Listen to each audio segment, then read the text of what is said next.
नमस्कार। आइए सबसे पहले बात करते हैं आपकी कनिष्ठा उंगली की। कनिष्ठा उंगली जब व्यक्ति की इतनी छोटी हो जाए तो ऐसे व्यक्तियों को अपने जीवन के जो बड़े फैसले हैं वो अपने परिवार के बड़ों से सलाह लेकर के करने चाहिए। यानी कि याददाश्त ठीक है, भाषा शैली ठीक है, कुल मिलाकर के सही बात को समझ भी लेते हैं, ग्रहण शक्ति भी अच्छी है, परंतु जीवन के बड़े फैसलों में आप चूक कर सकते हैं। इसके लिए आपको घर के बड़ों का सहयोग लेना चाहिए बड़े फैसलों में। आइए बात करते हैं आपकी सूर्य की उंगली की। यश मान सम्मान के साथ साथ जीवन में ऊंचाइयों को प्राप्त करने के लिए जब मैं इस उंगली को देखता हूँ तो ये वो उंगली है जो बताती है कि आपके जीवन की ऊंचाई, आपके जीवन का सम्मान आप अपने पिता से ज़्यादा नहीं प्राप्त कर सकते, क्योंकि यहाँ आपकी ये उंगली बृहस्पति की उंगली के लगभग लेवल में है। यानी कि जो प्रतिष्ठा, जो परिवार की पहचान और जो साथ में इस समय आपके पास ऊंचाइयाँ हैं वो भी, और कुल मिलाकर के धन की स्थिति आज से कभी खराब नहीं होगी, ऐसी स्थिति की सूर्य की उंगली यहाँ को आपको बताती है। आप अपने माता पिता की सेवा भी करेंगे और वो भी आपसे प्यार करेंगे। अब बात करते हैं आपके शनि की उंगली की। शनि की उंगली और ऊपर जाकर इतने टर्न ले जाए तो शनि की ढैया और शनि की 7.5 महादशा में आपको काफ़ी स्ट्रगल करना होगा, इस प्रकार को दर्शाने वाली। और साथ ही साथ जीवन में आपको लगातार अपने काम के प्रति पूरा संघर्ष करना होगा, यानी कि मेहनत। यदि आपने लूजनेस की तो आपका धन आपके आगे से खिसक जाएगा, ऐसा कह सकते हैं। कोई बहुत बड़े रोग की संकेत की यहाँ संभावना नहीं है। अब मैं बात करता हूँ बृहस्पति की उंगली की। बृहस्पति की उंगली का एकदम टर्न लेना और शनि के साथ मिलना व्यक्ति के अंदर बहुत आशाएं होती हैं, बहुत ज़्यादा पैसा कमाने की। अच्छी बात है, कोई बुरी बात नहीं है, परंतु आपको उसके लिए संघर्ष लगातार बनाए रखेगा। ईश्वर की कृपा अभी वर्तमान में है, अभी कोई पत्नी से खटाव के चिन्ह भी यहाँ पर मौजूद नहीं है। आइए बात करता हूँ इसके बाद में बुध पर्वत की।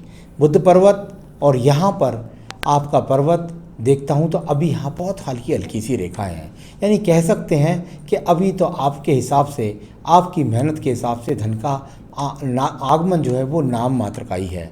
तो कुल मिलाकर या अपने नाम से ही आप नहीं कमा रहे, साथ ही साथ संतान सहयोग मिलेगा। अभी जब ये लंबी रेखा हो जाएंगी तो वो संतान का सहयोग भी, और जितनी ये लंबी होती जाएंगी धन के आगमन भी उतने तेज आपके हिसाब से हो जाएंगे। अब बात करते हैं आपके सूर्य के पर्व की। सूर्य का पर्व जहाँ जाता है ऊंचाइयों की तरफ, तो वहीं इसको छोटी छोटी रेखाएं आखिर तक काट जाती हैं। यानी जीवन में भागदौड़, जीवन में मेहनत, संघर्ष, ये आप करें और यश सम्मान प्राप्त करें, ऐसा अभी इन रेखाओं के द्वारा जान सकते हैं। इसके बाद में एक और पत्र आपके पास जो रेखा है धन के पद पर, हमेशा कहा जाता है कि वहाँ 1 से 2 रेखाएं खड़ी होनी चाहिए। वो रेखाएं आपके पास यहाँ हैं। बहुत बढ़िया रेखा नहीं कह सकता, लेकिन जितनी उम्र है उसके हिसाब से बहुत अच्छी रेखा ये है, जो बताती है कि धन का आगमन किसी भी स्थिति में है आपको आजीवन बना रहेगा। इतना समझिए। इसमें और अच्छी समानांतर रेखाएं खड़ी हो जाएं और आड़ी टेढ़ी रेखाएं खत्म हो जाएं तो आपके पास धन के आगमन ज़्यादा हो जाए। अब बात करते हैं बृहस्पति के पर्व की। बृहस्पति का पर्व जाना जाता है यदि इकसार होता है, यदि समान होता है। अभी इस पर कोई रेखा ऐसी नहीं खींची कि जो आप अपनी मेहनत से कोई मकान बना सकें, ऐसी कोई रेखा है नहीं। अभी तो यहाँ संसाधन पर्वत अनुकूल है, यानी पर पिता का मकान भी मिलेगा, पिता की शरण भी मिलेगी, विवाह भी होगा, बच्चे भी होंगे। इतना ही आप पर्वत अनुकूल है। अगर दबा हुआ होता तो इनमें से कुछ नहीं मिलता। अब बात करता हूँ यहाँ पर मैं आपकी सीधा हृदय रेखा की। हृदय रेखा, और यहाँ आपकी हृदय रेखा एक सामान्य अनुकूलता के साथ चलती है, लेकिन बीच में एक द्वीप को बनाती है। यानी कि ऐसा कह सकते हैं ये छोटा सा जो द्वीप है यहाँ पर, यहाँ थोड़ा सा आपको स्वास्थ्य का ध्यान रखना होगा। और वो कह सकते हैं आपके जीवन में लगभग 30 से लेकर के 35 वर्ष तक, तो उस समय थोड़ा स्वास्थ्य का ध्यान रखें। इसके अलावा पत्नी से भी संबंध आपके थोड़े से खटाव भरे रहेंगे। यहाँ हृदय रेखा कुल मिलाकर ठीक है, किसी की से ज़्यादा गुप्त बात आप नहीं छिपा पाते हैं। अब बात करेंगे हम इसके बाद में आपके यहाँ पर सीधा मंगल रेखाओं की। मंगल रेखाएं ऊर्जा के रूप में आपके हाथ से निकल रही हैं, यानी कुल मिलाकर अभी बहुत डिफ़िकल्ट नहीं है, बहुत हार्ड मेहनत अभी आप नहीं कर रहे हैं, छोटी छोटी रेखाएं हैं। हो सकता है पिता का हाथ बटा देते हों, थोड़ी बहुत मेहनत कर लेते हों, इस प्रकार को दिखलाने वाली ये वो रेखाएं हैं जो बता रही हैं कि आप निकम्मे व्यक्ति नहीं हैं, कुछ ना कुछ करते रहते हैं। तो चलिए, ये अच्छी रेखाएं हैं जो व्यक्ति के अंदर ऊर्जा भरती हैं। अब बात करता हूँ आपके मंगल के द्वितीय पर्व की। देखिए, मंगल पर्वत से निकल कर के रेखा का संबंध सूर्य पर्वत के साथ बन जाए तो व्यक्ति अपने जीवन के अंतर्गत मंगल सूर्य के कार्यों के द्वारा जीवन में उन्नति तरक्की प्राप्त करता है। ये तो हुई ये वाली बात। दूसरा, आपकी जो बुद्धि रेखा है वो जाकर के फिर मंगल के साथ संबंध बनाती है, और थोड़ा सा यहाँ जाकर जब ऊपर की तरफ उठ जाए तो व्यक्ति के अंदर ज़्यादा इच्छाएं रहती हैं धन को प्राप्त करने के लिए, और इसके साथ रेखा का संबंध है मंगल रेखा का। भाई साहब, बिना मेहनत के नहीं मिलेगा, फिर वही इन्वॉल्वमेंट आया, आपको संघर्ष करना है, आप मेहनत के लिए तैयार हो जाइए और अच्छा धन उससे इकट्ठा करना शुरू कर दीजिए। तो बिना मेहनत के वो भी नहीं मिलेगा। यहाँ से एक रेखा निकल करके इसका बुध पर्वत के लिए संबंध, और आपके पास दिमाग में वो योजनाएं भी होंगी जिन योजनाओं से आप धन प्राप्त करेंगे, तो वो रेखा भी आपके पास है।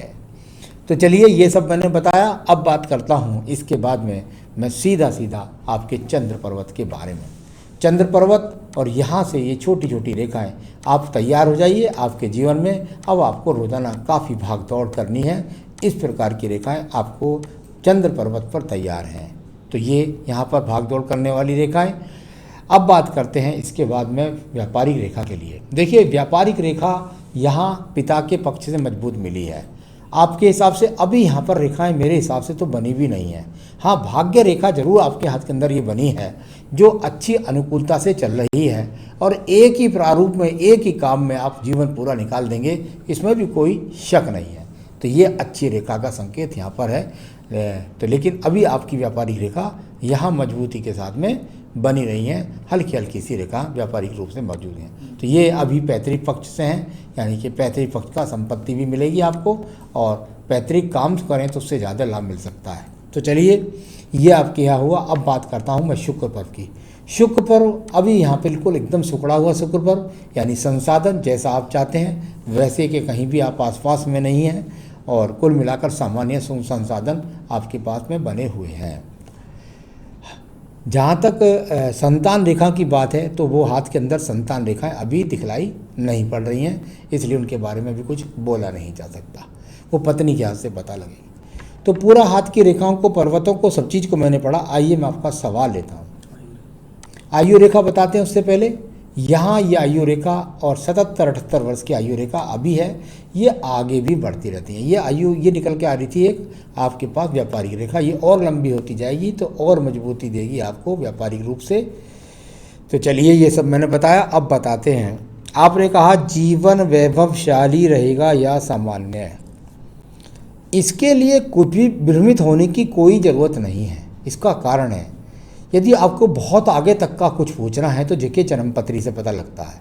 हम जन्मपत्री के द्वारा बना सकते हैं कि आपको कितना वैभवशाली कौन कौन से सालों में रहेगा, परंतु यदि वर्तमान में हाथ को देखता हूँ तो हाथ के अनुसार अभी आपका जीवन सामान्य ही लगता है।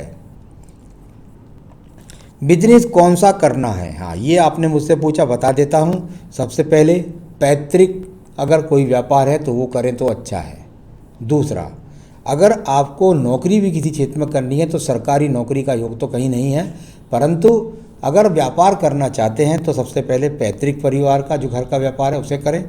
उसके अलावा फायर का, इलेक्ट्रिक का, टेक्निकल चीज़ों की सप्लाई का, उसका काम आपका बनता है। आप चाहें तो उसे करके लाभ उठा सकते हैं। लाइफ पार्टनर कैसी रहेगी आपके यहाँ पर जब मैं देखता हूँ तो कुछ शुक्र पर्वत खराब निकला।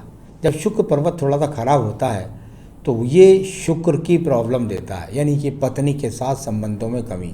कुछ ऊपर भी दिखलाई दिया था, तो पत्नी के साथ सामान्य, अभी कोई तलाक जैसी बात नहीं कर रहा, हाँ थोड़ा सा पत्नी के साथ संबंधों में कड़वाहट आपकी रहेगी। संतान कैसी होगी, आपके हाथ से संतान रेखा दिखाई ही नहीं दे रही है ज़्यादा स्पष्ट, लेकिन यहाँ अभी सहयोगी रेखा बन जाएंगी धीरे धीरे, तो उसके बारे में अब वो जन्मपत्री से ज़्यादा पता लग जाएगा। सरकारी नौकरी का कुछ योग है क्या, बिल्कुल मुझे नहीं दिखता कहीं से भी सरकारी नौकरी का योग। तो यहाँ सरकारी नौकरी का कोई योग नहीं है। आप पिता का काम करें। आप प्राइवेट सेक्टर में सूर्य मंगल के क्षेत्र में नौकरी कर सकते हैं। आप सूर्य मंगल का जो मैंने काम बताया वो कर सकते हैं। पैतृक काम कर सकते हैं। तो आपकी सभी हाथ की रेखाओं, पर्वतों को, सब चीज़ों को मैंने पढ़ा। और मैं चाहूँगा कि आपका वैवाहिक जीवन सुखी करने के लिए और आपकी धन की रेखा को अच्छा करने के लिए और आपकी उम्मीदों को पूरा करने के लिए मैं आपको उपाय बताऊँ। इसके लिए आपका एक रत्न बनता है इस उंगली में, फायर ओपल। ये फायर ओपल आपको मिल जाए तो ठीक है, नहीं तो मैं आपके यहाँ पर रिंग बना करके आपको सैंपल दिखलाकर पहुँचा सकता हूँ। साथ ही साथ बस पूजा में एक ही काम कीजिए, सप्त श्लोकी दुर्गा पाठ, वो आप नित्य करिए और बस उसके बाद अपने जीवन सुख भोगिए। यही मेरी शुभकामनाएं। नमस्कार।